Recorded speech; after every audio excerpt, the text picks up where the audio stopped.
Welcome back, everybody. It's a brand new episode of 5 Minute Majors. I'm your host, Derek Harper. Let's get right to it. There have been a couple of signings in the WHL over the past few days, so not a ton to talk about. One of them pretty big, and one that's been expected for quite a while. But let's start with the smaller one out of the WHL's BC division. The Kamloops Blazers have signed Czechia native Vit Sahejki. I hope I pronounced it correctly, but he is he signed on Wednesday, August 7th. He has played the 23 to 24 season with Hockey Club Energy Karlovy Vary U20. The 5'10", 170-pound forward competed at the 2023 World Under 17 Championships. He had a goal and 3 assists in 8 games. So 4 points in 8 games. Pretty solid there. Young guy, obviously, so he'll be looking to grow his game in the WHL, which is one of the premier developmental leagues in the world. Obviously, he's currently playing for Czechia at the 2024 Hlinka Gretzky Cup, and through a few games, he has 2 goals, or he has a goal and an assist for a total of 2 points in 2 games. So Kamloops make a little bit of noise there. But I think we want to all talk about the bigger one that came this week in the WHL's U.S. division.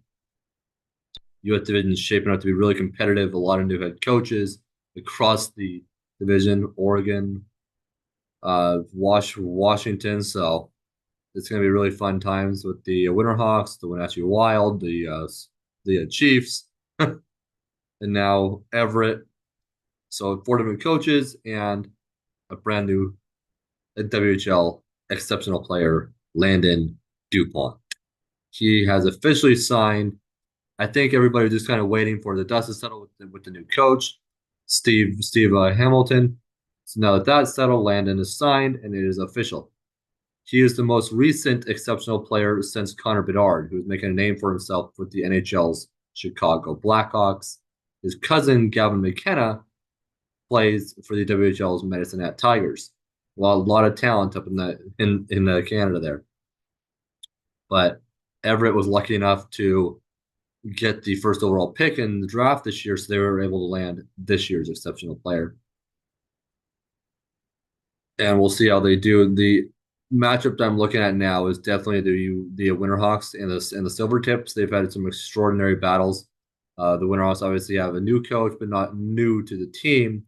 Kyle Gustafson taking over the head coaching duties, and I think it's gonna be really really fun to watch with Steve Hamilton now with the Silvertips. He brings experience over from Calgary in the same league. So, and we've seen that a Hitman team see success. They've struggled a bit, but I think this will be good for them, good for the Silvertips, and as they look to bounce back and try to knock off the Portland Winterhawks. But we'll see how that goes. Portland obviously looking to avenge last year's 4-0 sweep in the WHL's championship series where the Moose Jaw Warriors took the Ed Chenoweth Cup.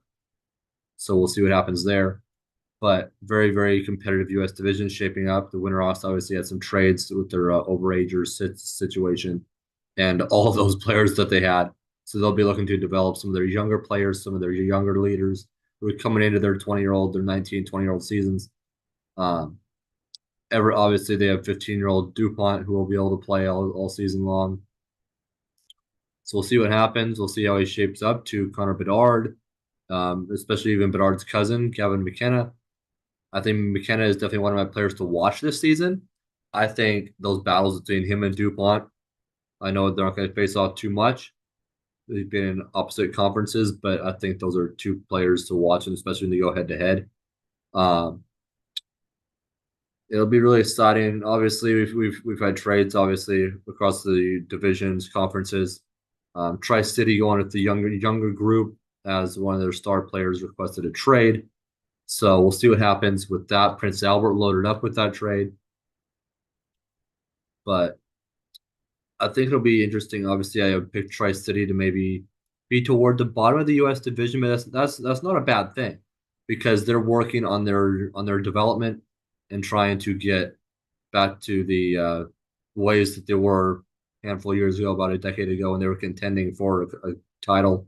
Battles against the winter against the Portland Winter Hawks, and uh, where those are extraordinary conference final battles. Those are always really exciting. Hopefully, Tri City can get back there, but we'll see how things shape up. Until then, I'm Derek Harper. We'll see you next.